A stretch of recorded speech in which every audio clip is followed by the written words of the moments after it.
ఇక డీటెయిల్స్కి వెళ్తే సమగ్ర ఇంటింటి కులగణన సర్వేను శాసనసభలో తీర్మానం చేసుకుని ప్రత్యేక కమిషన్ ఏర్పాటు చేసి సీఎం రేవంత్ రెడ్డి కేబినెట్ మంత్రులు తీసుకున్న నిర్ణయం ప్రకారం ప్రక్రియ పూర్తి జరిగిందన్నారు మంత్రి Ponnam Prabhakar.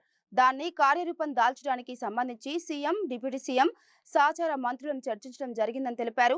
SC వర్గీకరణపై sub committee తీసుకున్న ప్రిగెసివ్ యాక్టివిటీస్ పై కూడా చర్చించడం జరిగిందన్నారు. 5వ తేదీన సబ్ కమిటీ ఇచ్చిన నివేదికను కేబినెట్ ముందు పెట్టడం జరుగుతుందని, అనంతరం సభలో చర్చకు పెట్టడం ద్వారా పారదర్శకంగా ప్రజాస్వామిక విధానాన్ని ముందుకు తీసుకుపోతామని మంత్రి పొన్నం తెలిపారు.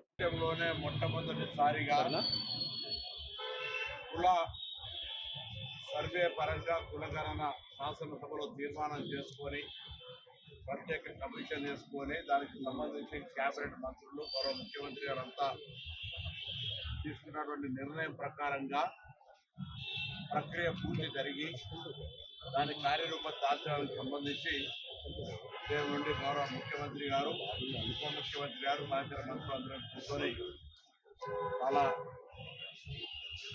ఇంపార్టెంట్ ఇష్యూ కాబట్టి దాన్ని డిస్కస్ చేయడం జరిగింది.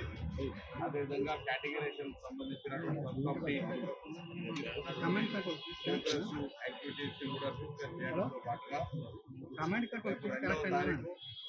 3వ తారీఖు ఈ కేటగిరేషన్ సంబంధించి బీసీ కుల సర్వేకు సంబంధించినటువంటి సమావేశాలు ఏర్పాటు చేసుకొని 5వ తేదీ నాడు క్యాబినెట్ సంబంధించినటువంటి పేరు దానికి సంబంధించిన అన్ని రకాల అంశాలను జరిగినటువంటి పరిణామాలను చర్చ చేసుకోవడం జరిగింది.